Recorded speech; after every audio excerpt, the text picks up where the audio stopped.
Welcome to Beyond the Art, where creativity knows no bounds and innovation takes center stage. Join us on a captivating journey through the realms of the Native American art world, exploring the untold stories, inspirations, and the sheer brilliance that fuels the world of Indigenous artistry. Well, welcome to Beyond the Art. Today we have Jori Brennon, a Plains Creek Nation citizen. Welcome to the show, Jori. Thanks for having me. Yeah, Plains Creek from Frog Lake First Nation. Perfect. Yeah. Sorry about that.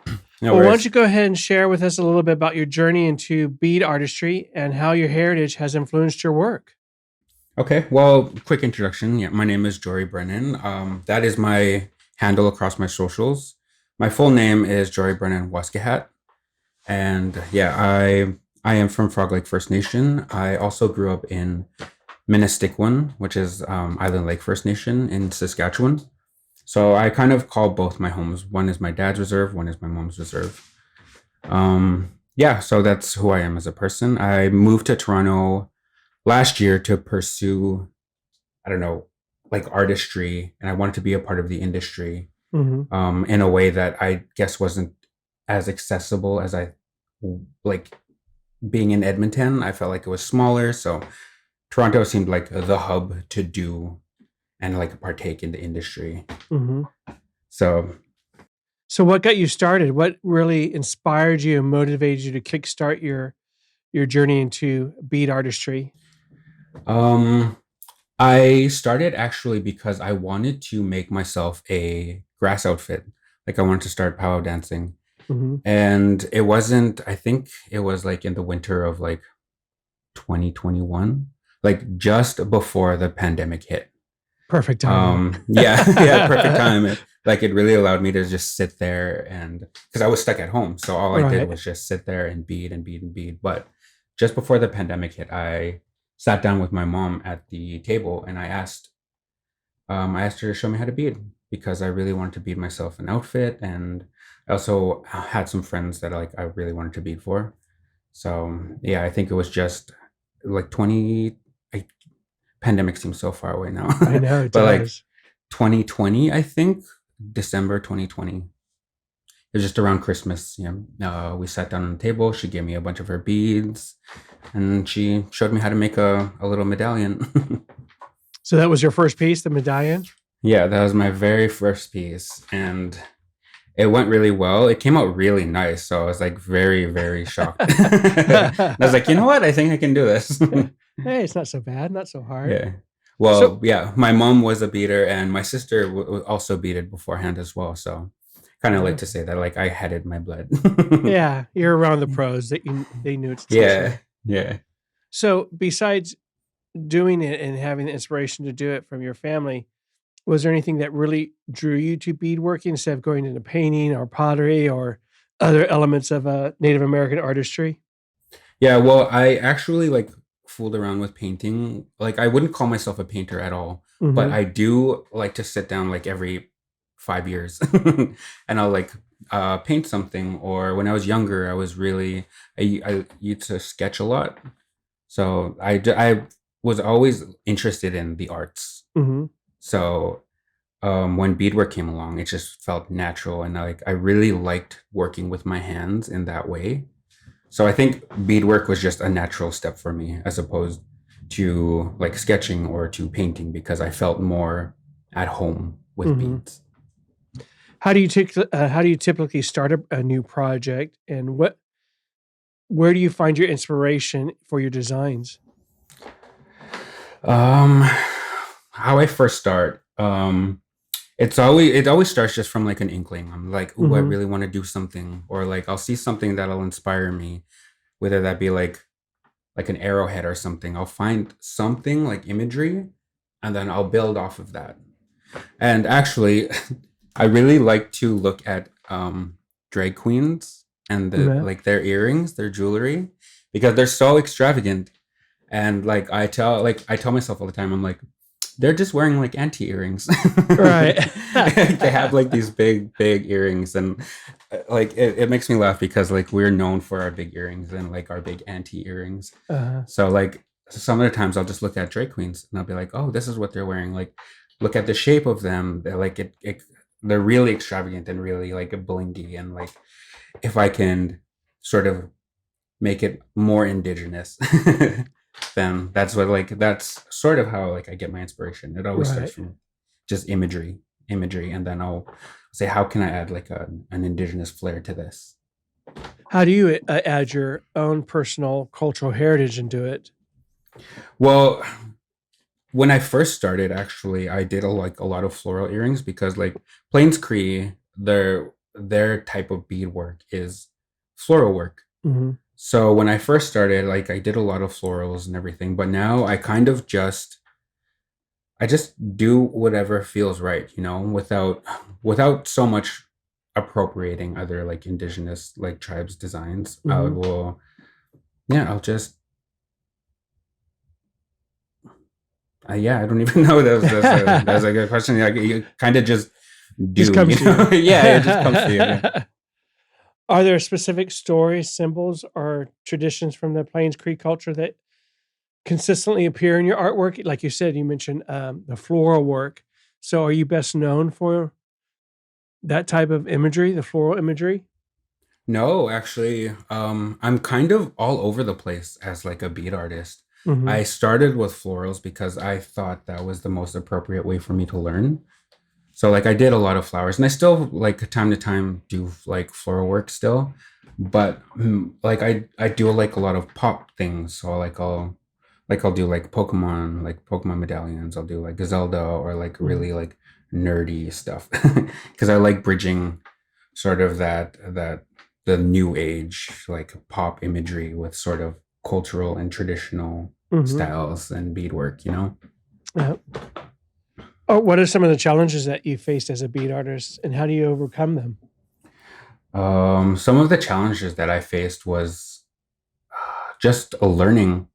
Like there's a lot more resources out today, but part of the reason why I also wanted to start making content was because I wanted to sort of contribute or lend my voice into this sphere of internet, you know?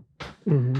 And that was probably the biggest challenge as a beat artist for me is like my mom did teach me a couple of things too, but she's only been beating like a few years before I have. So we're still figuring things out together. So whenever I have questions or I don't know how to do something a certain way, I'll the first person I'll ask is my mom.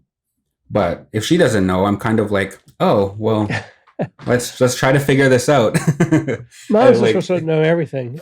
yeah, yeah. So that was probably the biggest step was just learning. It's I wouldn't even call it the right way because everyone does things so differently. Hmm. It just was just getting that knowledge to do things, you know.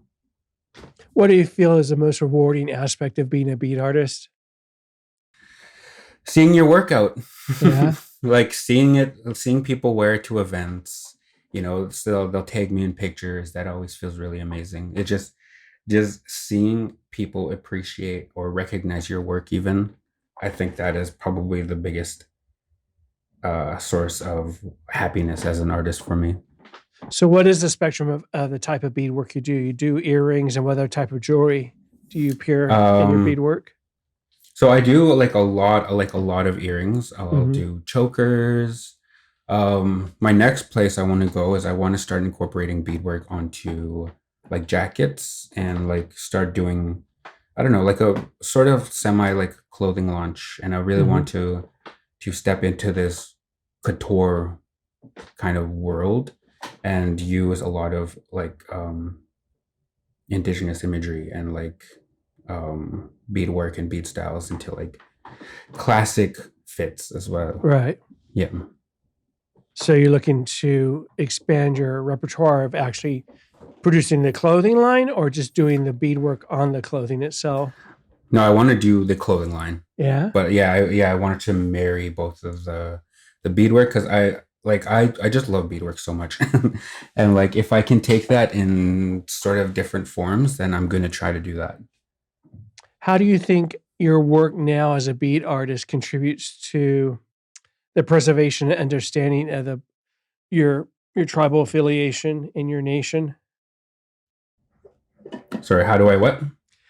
How do you think your work now as a bead artist contributes to the preservation and understanding of your tribal affiliation and nation? Oh, I think not even just like specifically to my nation, but I think my beadwork or me as an artist now, um, I contribute in just uploading content basically Yeah, because everything once it's on the internet it's there forever. true. So if I put out quality things and I teach and I show people respectful ways to handle beads or to work with, I don't know, different materials, Uh-huh. I think that's a way that I can help preserve this knowledge that we have, like as Indigenous people, with our beadwork. Do you do the market circuit? How do people find your work and how can they purchase a jewelry piece? No, I don't do markets. Like I mainly live off just custom work. Like I hardly ever get the time to Right. actually participate in markets. So if I do like a drop or something, I'll probably only drop like 4 or 5 items. What like I'll have time to. I do those in between doing custom work for like other people. What's the range of your customers? Where are they from? Um, all over the place. Yeah. Yeah, mainly Canada and North America, but yeah, pretty much yeah, all over the place, like all over the place. Has there been any piece that you've done where you've actually been commissioned on that you were surprised that they wanted you to create this item? Yeah, I got so I moved here last year and I was like I'm just getting up into my 2 years of doing like content creation, and Mhm.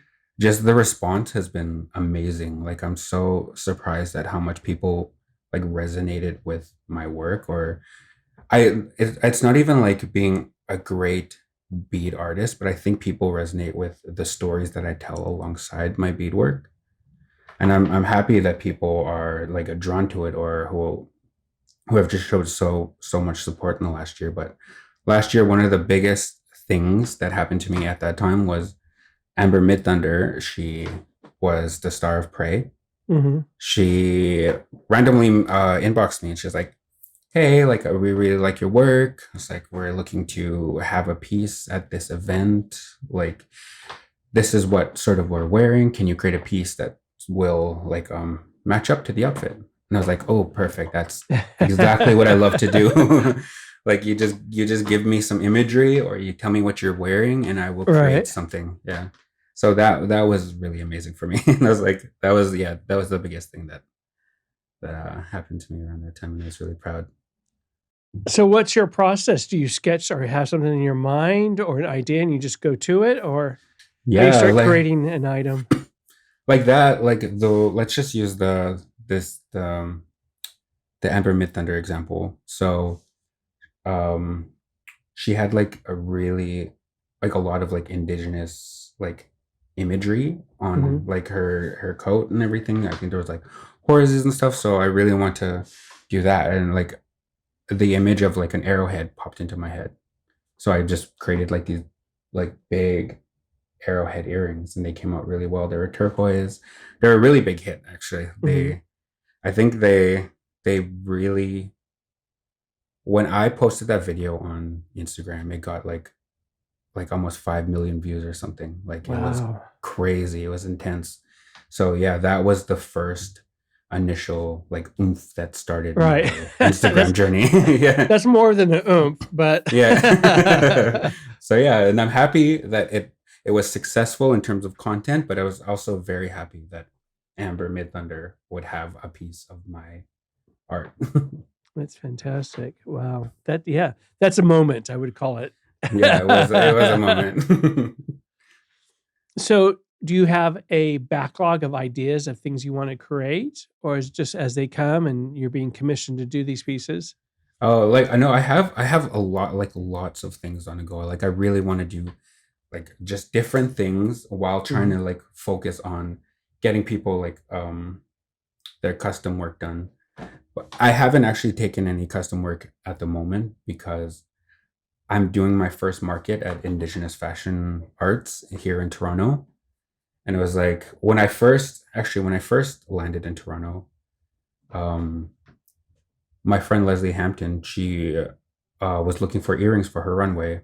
And I think it was like we just landed and the show was 3 days after that. Oh, wow. So we only had like a table in our place at the moment. So I set up all my beadwork there and I made like I think like 4 earrings for her runway. And it was really dope. And I was like, this is actually why I moved to Toronto. Mm-hmm. That's what do you call that? When things come together. It'll come to me after the fact. Serendipity. Thank you, Jesse. Serendipitous. Serendipitous. Yeah. Do you have any other aspirations or goals that you'd like to achieve when you're in this realm of bead artistry besides the fashion, or is that your number one checkpoint that you want to start to get off the ground? Right now, that's my number one. Like I'm really aiming for like a spring summer launch and do something. It might not even have beadwork on it, but I do like fashion. I've always just been really drawn to fashion, and I think that's why I like to work with beads. I used to call myself fashion adjacent because I didn't really feel like I could truly say that I was part of the industry or part of what people consider fashion. But no, we're totally fashion in all aspects. You know, our craftsmanship is couture. So right now, number one is fashion. And I really want to get into that. And I really want to do that before the summertime. We'll talk about fashion. What do the words mean on your shirt? Oh, I made this for a panel that I was on. It's just they're just different words that mean two-spirit. So in like different tribes language, I have some like Samoan, some like Navajo words, some Plains Cree, some Stony Nakota. They just literally all mean their version of two-spirit. Really interesting. Yeah. I've noticed some of the words I know, but not all of them. So what's the big one on the very top? You know what? I'm not even going to try to pronounce that because I will butcher it. Yeah. But yeah, they all mean like variations of two-spirit, but yeah. So is there a memorable moment or experience in your career that deeply impacted your perspective of you being an artist? Give me 1 second.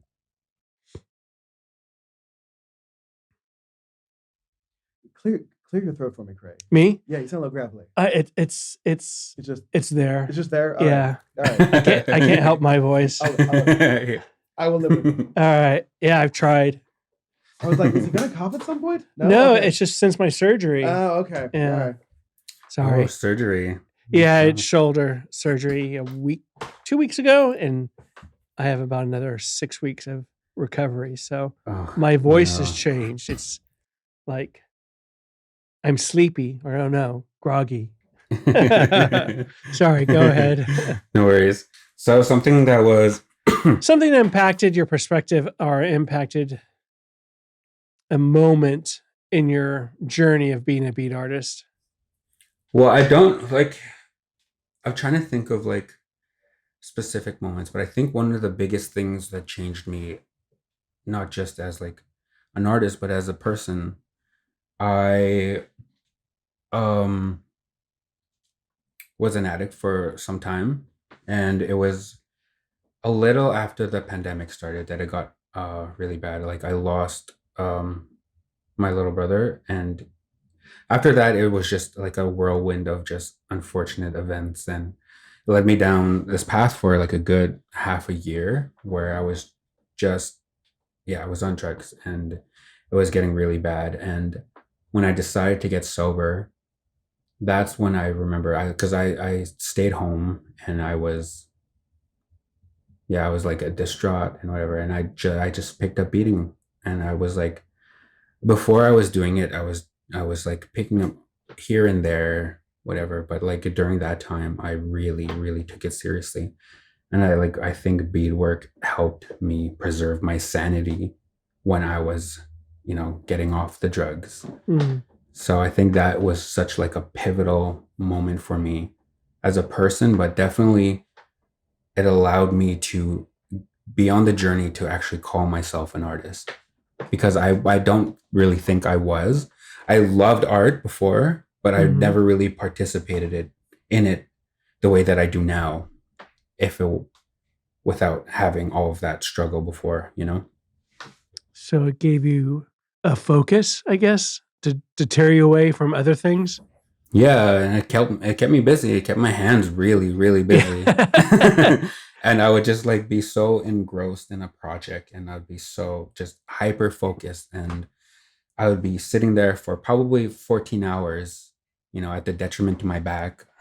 Yeah, right. But yeah, I would like literally sit there for like 14 hours, and then just the healing that you get from looking at a project that you've completed, it gives you so much happiness. And I sort of use that as my source of dopamine hits.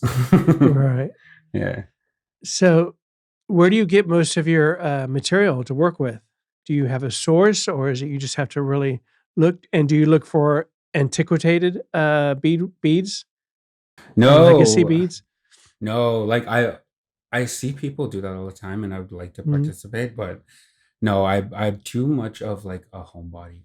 Like I don't go anywhere, so I can't find myself like antique beads. Right. But no, I mainly get most of my stuff from the Six Nations Reserve right next to Toronto. So Hmm. I'll go in the city every now and again, and I'll pick up all the furs that I need, all the leather that I need. And I really actually want to make that a point, is that to practice sustainably, you should probably get your furs and your leathers and your hides and everything else of that nature from, or locally from your Hmm. reserve, from your Right. people. From people from Yeah. your local resources that use every part of it and don't throw it away. Yeah, exactly. In terms of beads, I really don't like buying beads online. So if I'll always try to stock up.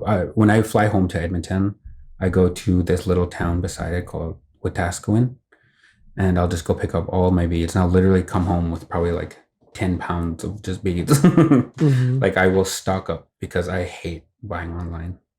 Like the colors are always off. It's just they're not as nice as you think they Right. would be. Right. So we talked about your T-shirt and then the meaning of the various Two-Spirit languages, native languages on it. Do you recognize yourself as a Two-Spirit or self-identify as Two-Spirit?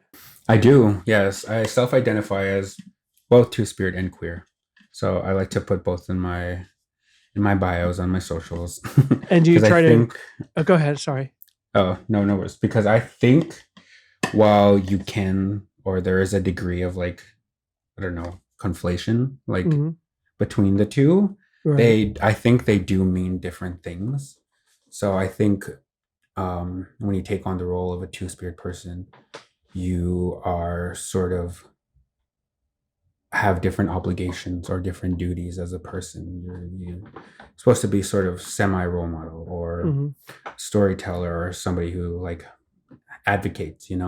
So I started identifying as two spirit when I started doing my whole beadwork journey, because through that I'm able to teach people things, or I'm allowed to advocate for things. And I also like to call myself queer, because I think it's really important to use language Hmm. to sort of identify yourself. And I always want to make it to a point as well to people that I am queer. So I think it's really important. It's one of the biggest parts of me. And I'm really proud of the fact that I am queer and two-spirit. Do you try to relay a message in some of your artwork and your beadwork? Excuse me. Yeah. Well, one of the main things is that like jewelry really has like no gender. Hmm. Like True. I know I like to call them like anti earrings, but you It's a can good wear term to what, use. yeah, whatever you feel like. Like I Right. I will wear big earrings as well, and I think just playing around with the concepts of masculinity and femininity and who can wear what, I think in sort of the videos that I do or the content that I produce, I try to blend that line more. Like, so it's not, I don't know, it doesn't have to be either or. I think as a queer person, you're allowed to sort of exist in both realms, and that's what I like my content to do. So Wonderful. What advice would you give to aspiring bead artists, especially those that are looking to connect their art with their cultural heritage? I think the first thing that I actually tell people all the time is just start. Just go out and do it. Yeah, just do it. Like, even if you suck for a little bit, like the only way you're gonna get good is if you suck. So yeah, so first advice is just to do it. Next place is like do it from a place of like good intentions. So if you want to learn how to sort of start beading or start producing content, like ask some of the people in your lives, or like I learned from my mom and I'm super grateful for that. But even if, let's say, my mom wasn't a bead artist, I would look at the history of our people and what sort of beadwork that our ancestors produce, and sort of learn around that, Right. Even like copying designs, if it's for yourself, if you're trying to learn, there's nothing, I think that there's nothing wrong with copying, as if you're not trying to reproduce to sell. I think if you're learn from your nation's style of beadwork, bead there, and just do it. So and suck a little bit. Yeah. Hey, trial and error. It's all about Yeah. trial and error. As we say, keep throwing gum at the wall until it sticks. In your journey, is there anything that has surprised you thus far that was unexpected? I don't know if I would use the word a surprise necessarily, but I will say that I was pleasantly surprised about how great the community is. Like, it's just, you don't really know how connected and how small the community is until you start to, put yourself out there. Like, there are just so much people in our community who want you to succeed, or who want you to succeed so badly that they're so welcoming. They'll talk to you. Right. So that's one of the things I was actually really surprised about, because, like I said, I'm a homebody. Like, I really don't like leaving my home or, networking, which is a big issue for me here. But yeah, it's just, everybody is super welcoming, and they really like want you as an indigenous person to succeed. Absolutely. I think the time is now for all Indigenous people to succeed and be heard. Right. I agree. And I think there's like no time like before. Like, we just see so much people being able to carve out a little bit of space for themselves and for the community. Absolutely. Now, most of your work, you said, is commission work. Now, do you do signature pieces that you try to sell on market or online via Instagram? Right now I have these gold hoops that I produce every now and again. I'll make one or two between my my custom work, and then I'll put them online. But those are probably the only thing that have been reoccurring. So yeah, probably just the hoops. I do have like the arrowhead earrings up on my site as well, for the ones like that Amber has worn. So I have those up for like made to order. But other than that, no, it's pretty much all customs. Or if I get like an idea or a design that I want to do, I will just put everything else aside and I'll focus on that. So what else is next for you, Jori? Probably the clothing line, quite honestly. Yeah. Like, I think that's where like my soul is calling to next. And I think I can do really amazing things in that sort of space. So I think that is coming next. And yeah, I think people will be really excited for it. Do you have a timeline when you're going to try to launch that? Well, my birthday is at the end of April, so I think I really want to do like a birthday launch and get that started. Yeah.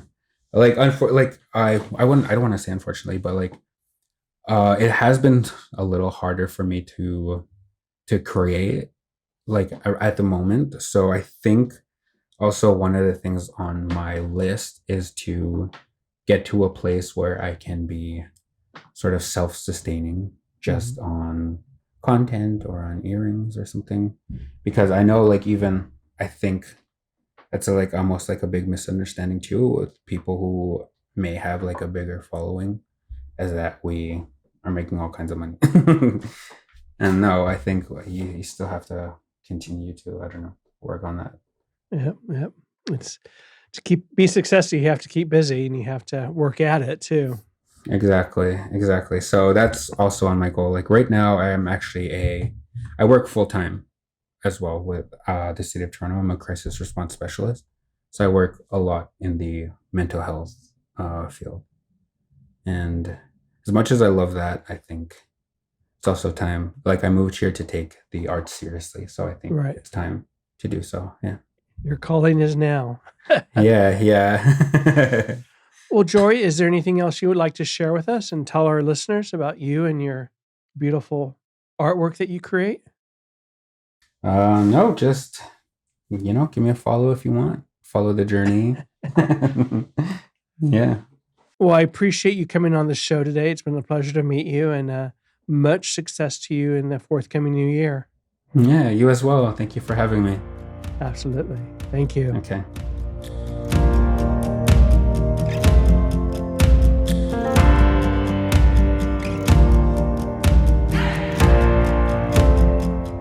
Thank you for embarking on this artistic journey with us. Keep exploring, keep creating. Until we meet again, let your imagination soar beyond the art. Subscribe to our YouTube channel and follow us on your preferred podcast platform.